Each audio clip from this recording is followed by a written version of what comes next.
Bonsoir à tous, bonsoir à toutes. Dans cette vidéo, je vais parler à nouveau des pervers et des personnes manipulatrices. Alors pourquoi je reviens à ce thème? Parce que déjà, je ne l'ai jamais vraiment abandonné et je compte encore intervenir, même si les vidéos que je produis depuis quelques mois qui sont beaucoup plus intéressantes que les premières que j'ai produites en 2019 ne rencontrent pas de succès, alors que celles de 2019 avaient du succès. Et je constate d'ailleurs qu'il y a beaucoup de vidéos à succès qui sont vraiment excessivement simplistes. Et là, je me sens encore une fois de plus renvoyé à ma particularité, mes particularités, mon individualité finalement. Et je me rends compte que je suis tellement différent de la plupart des gens que des vidéos qui me paraissent à moi excessivement simplistes sont portées au nu par les auditeurs, par les spectateurs. Et d'ailleurs, j'ai bénéficié de cela il y a quelques années. J'ai fait des vidéos assez nulles que j'ai laissées parfois d'ailleurs. Il faudrait peut-être que je les retire. Mais elles ont eu un succès quand même phénoménal compte tenu de leur nullité. Maintenant que je maîtrise bien le sujet avec subtilité, c'est le phénomène inverse. Allez savoir pourquoi. Mais je suis tombé sur une vidéo d'une personne que je trouve, comment dire, inégale, c'est-à-dire qu'elle produit des bonnes ou de moins bonnes vidéos, mais globalement, elle apporte quelque chose, cette personne, donc. Et là, elle a parlé des pervers narcissiques sous deux angles que je vais reprendre, c'est-à-dire l'angle, la nature de la personne perverse, la personne manipulatrice, parce qu'il y a plusieurs types de pervers, je vous en ai déjà parlé dans des vidéos et vous avez déjà entendu des vidéos sur ces thématiques, mais également de leur capacité à s'améliorer. Les pervers, selon cette vidéo, selon la personne, font exprès d'être méchants finalement, et ils pourraient finalement obliquer vers le bien, être moins méchants, se remettre en question. Donc déjà, enfin, je résume à outrance peut-être les deux idées, mais je vais les développer, vous allez comprendre. Ça m'a plutôt agacé quand j'ai vu le nombre de vues de la vidéo. Je me suis dit, mais comment les gens peuvent regarder cette vidéo alors que la youtubeuse qui l'a faite a produit de bien meilleures vidéos, et heureusement pour elle, parce que je ne sais pas ce qu'elle serait devenue. Enfin si, puisque ça a quand même du succès. Bon, enfin bref. Alors, premier point. Les pervers qu'elle décrit, moi, je ne les ai jamais rencontrés ou très rarement. Ils ne font pas dans la dentelle, les siens apparemment, ceux qu'elle décrit, c'est-à-dire que ce sont des gens qui vous agressent directement, bon, pas forcément en public, mais en privé. Moi, ils ne m'ont jamais directement ou même en privé agressé, c'est-à-dire que c'est des gens qui étaient beaucoup plus subtils. Si j'étais agressé, mais pas de façon impolie, pas de façon injurieuse, et c'était peut-être d'ailleurs pire. Moi, j'ai eu des pervers subtils. Je suis désolé, peut-être qu'on a les pervers qu'on mérite. Et d'ailleurs, c'est un thème d'une de mes vidéos et de plusieurs autres vidéos d'autres youtubeurs. C'est-à-dire que si on est, comment dire, je vais prendre un exemple amusant, un petit caïd de quartier, on ne va pas être confronté à des policiers de très haut niveau forcément, ça sera des policiers de quartier qui peuvent avoir un haut niveau aussi, mais ça ne sera pas des gens très connus, comment dire, selon les médias, dans les médias.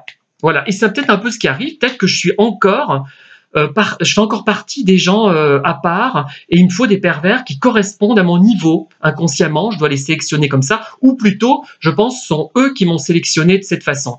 Alors, tous ceux que j'ai connus, mais vraiment sans exception, ils ont toujours été courtois et polis, et ils ont été injurieux, mais de façon insidieuse, de façon discrète, et c'était encore pire finalement, parce que c'est beaucoup plus dur de lutter contre quelque chose d'insidieux. Mais ce que cette vidéo décrit, la vidéo à laquelle je fais allusion, je ne vais pas la citer, ça ne servira à rien, elle fait allusion à des vidéos à des pervers qui vous disent « je vais t'avoir, je vais t'en faire baver », mais sans plaisanter, au premier degré, qui vont vous dire ça. Non, moi j'ai jamais connu ce genre de personne.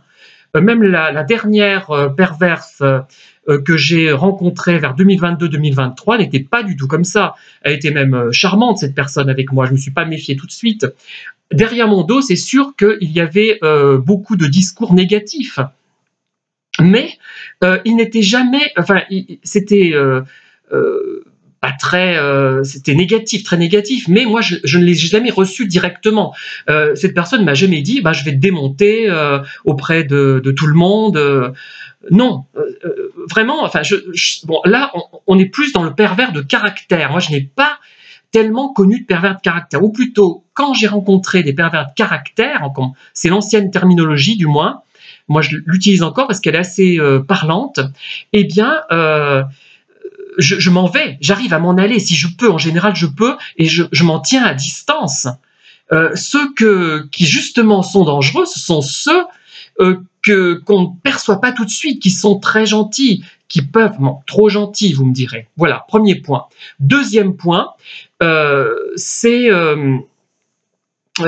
comment dire, par rapport au caractère volontaire du pervers ou de la perverse, c'est-à-dire qu'il serait capable de se remettre en question.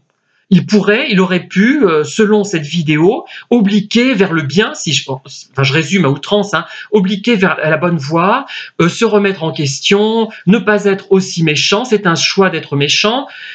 Oui et non, non. Et elle déplore par contre une chose intéressante, elle déplore le fait que quand on excuse une personne en disant bah, il est schizophrène, il est malade mental, ce n'est pas de sa faute, on va comment dire, être trop gentil avec lui et se laisser faire. Non, pas du tout. Ça ne signifie pas qu'on va considérer que le pervers, même qui est un malade, hein, si on le considère comme un grand malade, un psychotique, ça ne signifie absolument pas que l'on va se laisser prendre et dire bah, oh le pauvre petit, laissons-nous faire, laissons-nous malmener, il est malade, ce n'est pas de sa faute. Non, ça ne veut pas dire ça, ça veut dire que il n'y peut rien et qu'on n'a rien à faire contre lui, c'est-à-dire qu'on ne peut rien faire à part s'en aller, à part le dénoncer si possible à des... Enfin, ça c'est hasardeux parce que les gens en général ne l'identifient pas forcément, mais on ne peut rien faire. On sait qu'on ne peut rien faire. Ce n'est pas un choix de sa part, c'est une nécessité vitale de la personne perverse d'être perverse. Elle n'est pas perverse par jeu, pour s'amuser. Tiens, aujourd'hui, je vais être pervers. Alors là, non. Là, c'est du Pierre Calmar, c'est-à-dire que c'est un jeu, c'est du théâtre, c'est du second degré et personne ne sera dupe, à part des gens vraiment très très limités ou des pervers narcissiques qui, eux, manquent totalement d'humour souvent. Hein. Vous l'avez constaté sans doute. Voilà, et donc, ça ne veut pas dire qu'on l'excuse, mais ça veut dire que ce sont des malades, il n'y a pratiquement rien à faire pour eux, ils ne peuvent pas changer, ils réagissent comme ça parce que vous détruire, c'est une nécessité vitale pour eux. C'est comme quelqu'un c'est absurde, parce que c'est comme quelqu'un qui sauverait la personne qui est en train de... qui noierait la personne qui est en train de le sauver de la noyade. Et donc, ce n'est pas... Et moi, ça m'a vraiment gêné. Je ne sais pas si cette vidéo...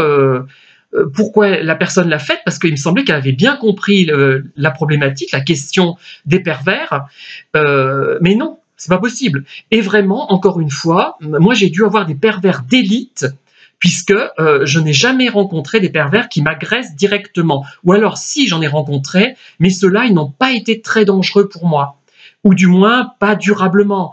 J'ai pu m'en libérer, au moins les identifier, faire attention à ce que je disais, prendre des précautions, etc., ou m'en aller, si c'était possible. Mais ça a été rare. Hein. Ce n'est pas la catégorie qui est pour moi le mieux représentée. On ne peut pas dire la mieux, mais le mieux représentée. Voilà. Voilà ce que je voulais vous dire, et c'est tout pour aujourd'hui. Je vous dis à très bientôt pour de nouvelles vidéos. Merci de m'avoir écouté encore une fois.